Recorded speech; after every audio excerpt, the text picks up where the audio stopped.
Hey guys, thank you again for joining me for tonight's Midweek Moment, and I hope you're having a good week, a good day, and just enjoying the ride in life. There's a lot of stuff going on in the world that is not too positive, but I believe there's a lot of positive things happening that we don't hear about. I think God is still in control and still on the throne, so put your eyes on Jesus. I want to remind everybody that we are in the middle of our World Missions Week, and last week we tackled our project for this year, and that is building churches in the country of Egypt. And if you have not participated, you can help us build churches. And all you have to do is log on to our website, newlifelehigh.com, or use our app, or call our office, or however you want to make a contribution to this important project. This Sunday we're going to be talking about missions again, so hopefully you'll be in one of our services. Make sure you hit the share button tonight and get as many people on board as you can. We're in James chapter 4. James chapter 4. And I've said it before, I'm going to say it again. I love this letter that James wrote. It is so incredibly powerful and so incredibly practical. And I love the way James breaks down these important issues about what genuine, authentic faith really looks like. Now, last week we concluded chapter 3 talking about wisdom, where James draws an analogy between the characteristics of godly wisdom and the wisdom of this world.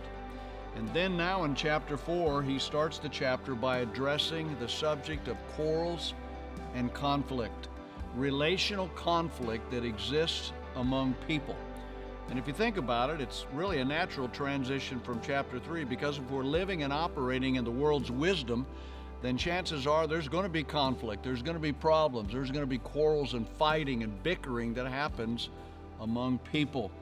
So in James chapter 4, James addresses 3 areas of conflict that we must take care of in our life.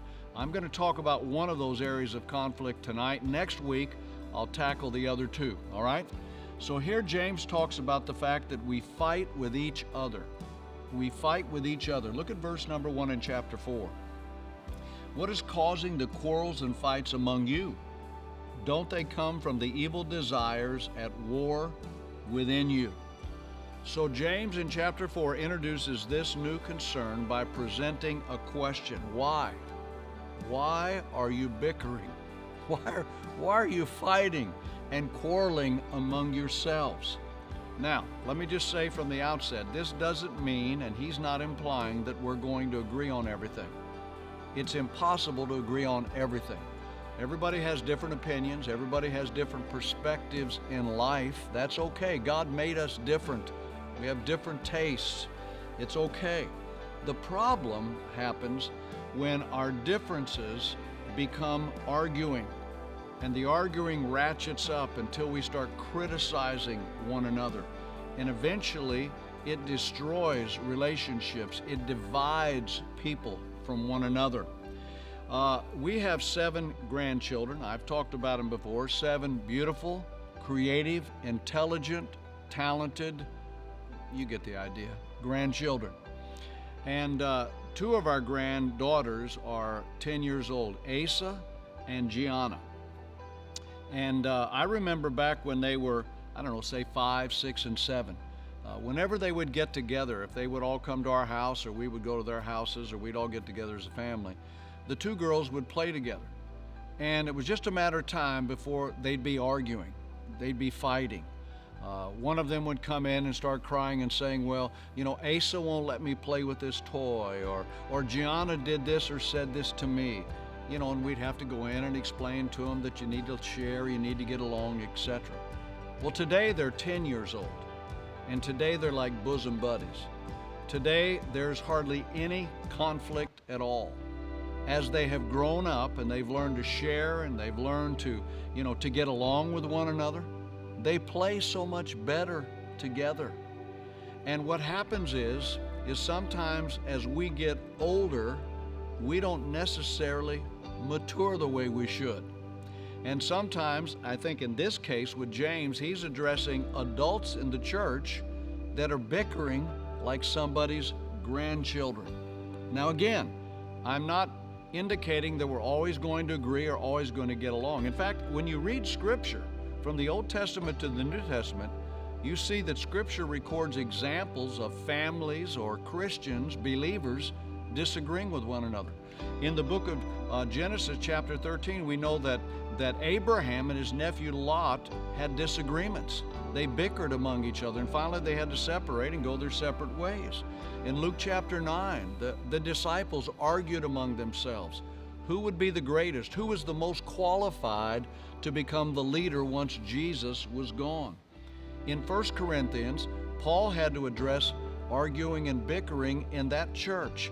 In fact, they were arguing and fighting among themselves to such an extent they wanted to take each other to court and sue each other. And then in Philippians chapter 4, again in the church, Paul had to address two ladies in the church, two influential leaders in the church that were arguing and bickering, and Paul said, you got to settle this stuff. This stuff has to stop. So as long as there are people on the planet, we're going to have disagreements.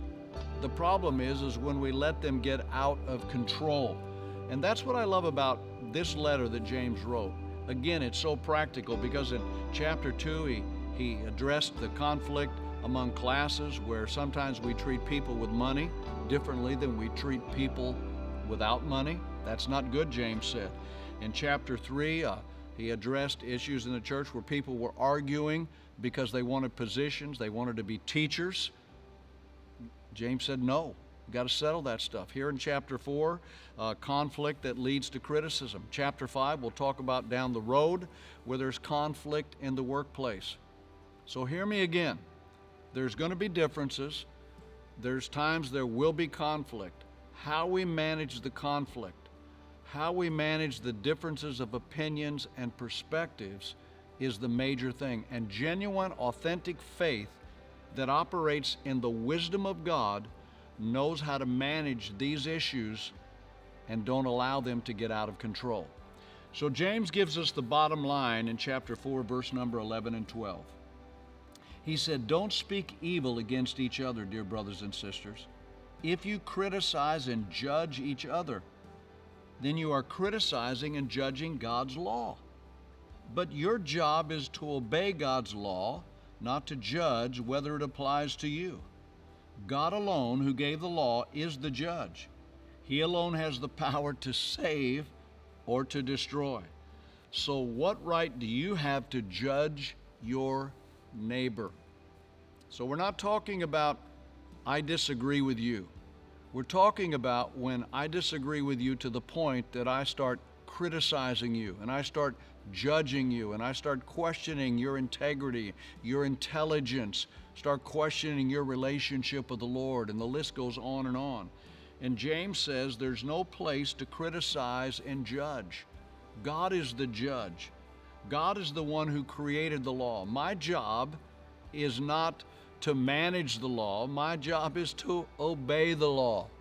My job is not to judge you. God is the judge of both of us. So again, stuff happens. People get offended. Things are said, sometimes intentionally or unintentionally. Sometimes we hear them differently than they were intended. But we have to be adults. We have to stop gossiping, stop fighting, stop criticizing, especially in the church. My goodness, there's no place for that anywhere. But in the church, we ought to be adult enough that we're not acting like somebody's grandchildren. Here's what Jesus said in John 17. It is the high priestly prayer where Jesus is praying and interceding. And here's what he prayed for his disciples and followers: that they may all be one, even as you, Father, are in me and I in you, that they may also be in us, so that the world may believe that you sent me. How we behave and how we treat one another, how we manage differences and conflict, relational conflict, says something to people in this world, says something to people who are unchurched, people who don't know the Lord. Why would anybody want to go to a church full of people who are arguing and fighting and backbiting and talking behind each other's backs? I don't think anybody wants to go to, I don't want to go to a church like that. And thankfully, most churches aren't like that. So Jesus prayed that there would be some kind of unity. Not that we're always going to agree, but that we would learn to operate as one, even with our differences. Somebody came up with this acronym, and I don't know who it was, but I jotted it down before I came and did the teaching tonight. The acronym is the word THINK, T-H-I-N-K. And here's how the acronym goes. The letter T stands for true. Is what I'm about to say true? The letter H stands for helpful. Is what I'm about to say helpful? And I've learned that sometimes, even though it's true, it's not helpful for me to say it. It's not helpful for me to repeat it. Is it helpful? The letter I, is it inspiring? The letter N, is it necessary? And the letter K, is it kind? I don't know who came up with the acronym, but that's pretty good advice for all of us. Before we start saying stuff and bickering and fighting and judging and pointing fingers, we need to think about what's coming out of our mouth and what it's going to produce in our life. I love you, my friends. Look forward to seeing you this weekend. Take care. See you next time.